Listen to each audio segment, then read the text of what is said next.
Welcome to Green Fans, the only show for Lasalians and by Lasalians. We're one game away from the championship. Woo! Beat today, yesterday. Animo Lasal. Yes. Grabe. Beat today ang the refs. Beat today. Beat today ang the refs. Yes. 8 on 5 ka. Yeah. Nasa usapan yan eh. Papasok natin, uy, put 8 yung kalaban natin, di ba? Right, so,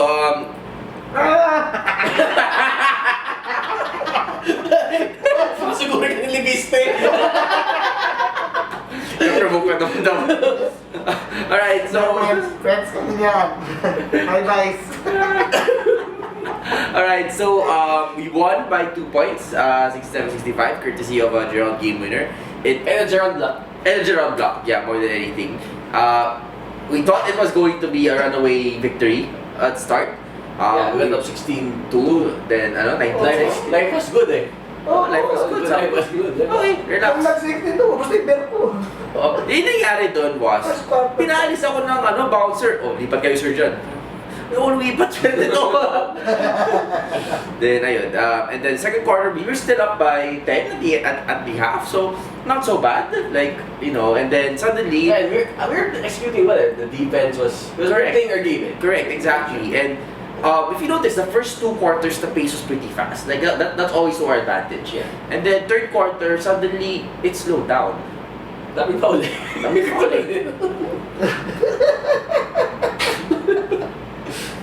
Ito na ba yung part na pag-uusapan natin yung mga potangin ng Paul na yan?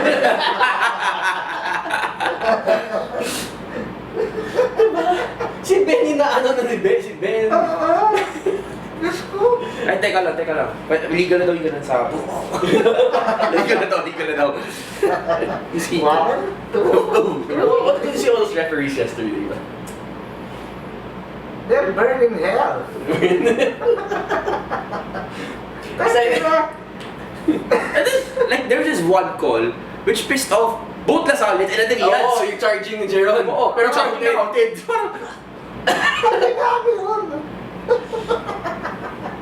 Well, the call that pissed off the Lasalians was the sportsman like Udkib.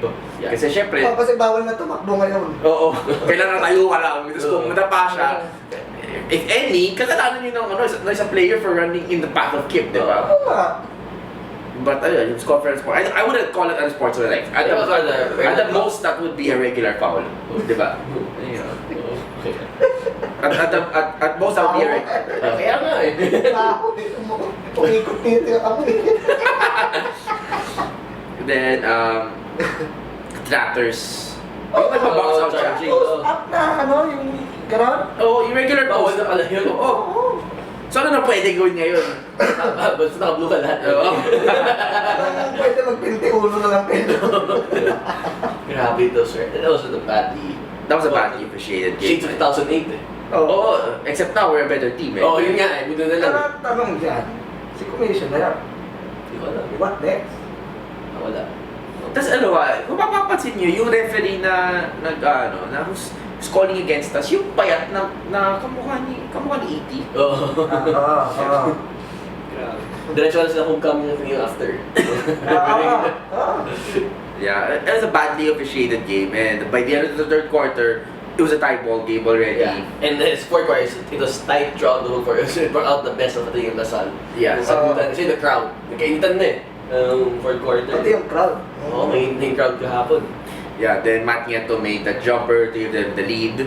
And it lasted for 15 seconds. Oo. And Chamba pa daw na parang Lasal kasi nag-last yung lead nila for 15 seconds. Oo. My God. Hindi ko naman ito yung takbo na utak ito. Tangin na kayo. Yan na what's up.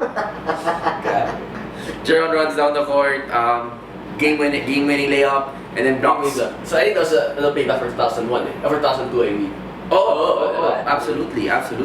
And Ben crowds the board, passes it to Montalvo. Kala ko matatawagan pa na po si Montalvo eh. Oo, malamang. Oh, without the game Sportsman was lang, running. oo. Thrown out of the game. Diba? And then throws everyone out as well. Diba? Tapos si... Suspended lahat for si Game 2, automatic champion si ano. Tapos si Baldwin walang technical. Yeah, with the amount of times Baldwin complained to the refs, I'm surprised that he's not being called for a tech. Now I see why he's the perfect coach for Ateneo. Why? The kind of complaining he does. Oo, bagay na bagay. And may system nga sila, di ba? Oo. Oh, time out, Blue Eagles. Baldwin goes to the coaches while yung mga ibang coaches doon. O sige, upo kayo, pahinga muna kayo. Baldwin goes to the refs. Baldwin goes to the refs. When he's done complaining, he goes back to his players. And may isang, pupunta na naman doon. So ito yung setup ng coaching sa Ateneo. We have Baldwin is the head coach / consultant. We have another guy who's the big man coach. This guy is the skills coach. This guy is the guard coach. And this guy is the referee coach. Di ba? So yung pag time out, punta yung kukusapin lang. Liaison officer. Liaison officer. Tapos may isang assistant coach doon, trabaho niya, manghamon na hindi tatanggap ng hamon. Oo. Oo. Gaganon siya, pag lalapitan na siya, tatago siya. Ang tawag? Atinista. Atinista tawag doon. Oo. Hindi nag A. What's the ano may E? Asshole, hindi. Ang atinista talaga. Nalapa. Kung gaganong ka, panindigan mo. Yun yung magic finger. Yun, totoo yun. Oo. Ay, all in one, no? May magic finger na, may block na. Ano pang ikunan natin? May Siko ni Santa Maria din. Factor yun, that all this complaining in the ref. But I know they do it on purpose, they're working the refs. Do you think that's a factor in why the game is called that way? Of course, it's a Tapos factor. kunwari nagreklamo kami sa'yo, yung ibang third quarter, gano'n. Of course it's a factor because you have one side, the coach, complains about every single call. As in, every single call that goes against him, nagre-reklamo siya. And on the other side, Alden's not talking at all. Siyempre, the last time we talked, he was going to game. Here's Gassing, sir. May tulungan na nga eh. I credit to Aldenayo for that. I mean, Yung kahapon, Yeah, he's giving his school. he kept his cool throughout the entire game, did not. Despite None of the Lazal coaching staff approached a ref and tried to intimidate them. Maybe once or twice, sure, but not after every possession, not after every call. kada time out, may Yeah, I remember the first dead ball of the game, si Tab got warned for sentiment. warning pa lang yun ha. Warning lang yun. Warning. Yeah. Sumusugot na dun sa ano. Yeah, and the kid would complain, si Thomas, for sentiment to Non-call. non-call, diba? Send sa bobo. Alam mo, I don't mean to compare yung mga father and son, no? Kasi malayo talaga ang tatay ko. Mas gwapo ako dun eh. Pero, yung si Commissioner Sagisag, oh my God, I have to lend you some balls, you know? Alam mo yung mouse? Oo. May ball yun, di ba? Oo. Oh, Dati yun. dati, di ba? May ulit na eh. May wala talagang balls. Yo! Siya ba? Yung tatay niya, yung May mouse. balls pa dati. Wala na balls. Uy, Sagisag! Bro, that's not the way we think. What changed? We were very lethargic the past 3 games. Now, I think you're executing our plays yesterday. Oh yeah, hashtag serious talk na to. Oh, serious talk ito. Yeah. So number one, we were switching Ano to? better. Serious talk. Mag-analyze muna kami. Kayo na yan, nanakot na. Alright, so we were switching better. Kailangan eh. Yeah. Kaya tinanay ko puro na pagkuhan ng usapan.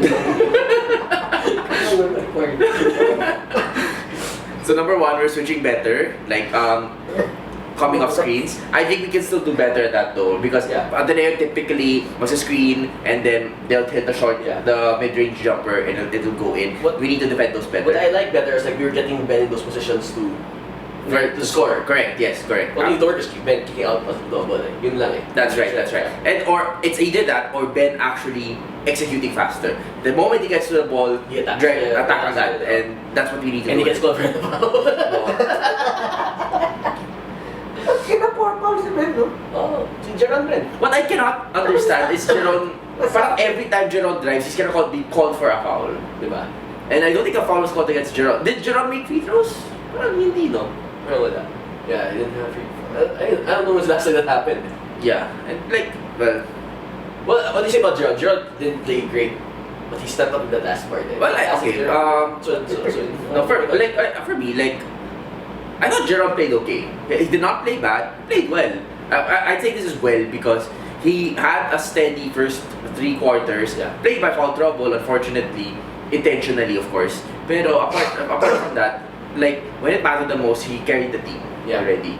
And sayang, he had a 24-second shot clock violation, which I think is more Ben's fault than Jeron's fault. Yeah, I didn't see. Yeah. Pero, It's always his clutch cheat. yeah.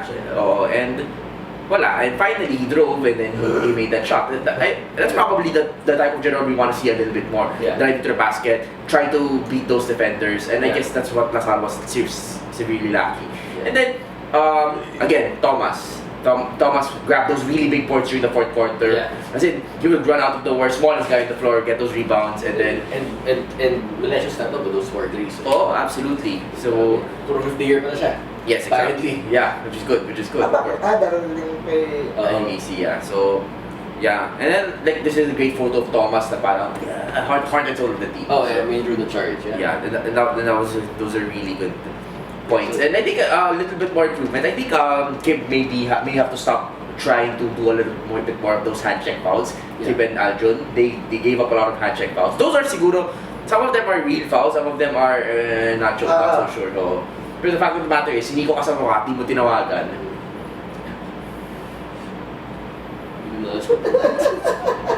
Hindi ko na mag-gets yan. I think. Kaya kami yung sagisag na may bayad.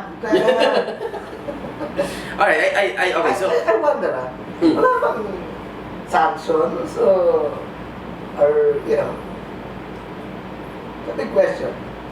Let's not go there. The last time may sanctions, we were the What sanctions? Tayo na nagbigay ng evidence, tayo na nag-call tayo step out, tayo pa It is what it is.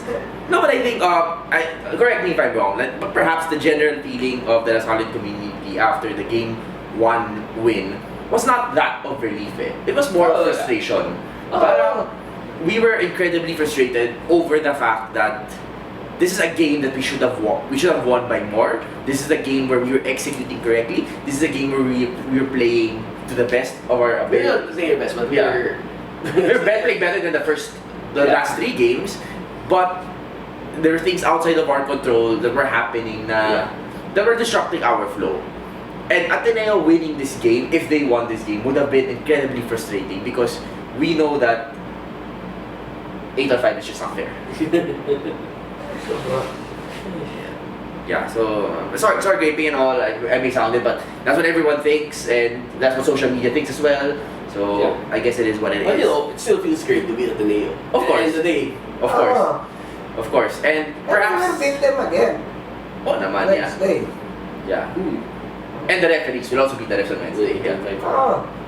So there. So game 1 of the finals is done. It's been a crazy week for all of us. Yeah. There's one more game. We can win this. We will win this. We will win this and we will get the ninth championship on Wednesday. Hopefully. I say hopefully because kasi Yeah. baka pumagyo at mamove yung game. The best eh. Alright, so thanks for watching Green Fans. Stay tuned for our more next episodes. episodes. Yeah. Alright, thanks for watching. Animo LaSalle. Ateneo. This is Green Fans, the only show for Lasallians by Lasallians. Don't forget to like us on Facebook, follow us on Twitter, and subscribe to our YouTube channel. You may also follow us on our iTunes page. Once again, this is Green Fans. Animo LaSalle!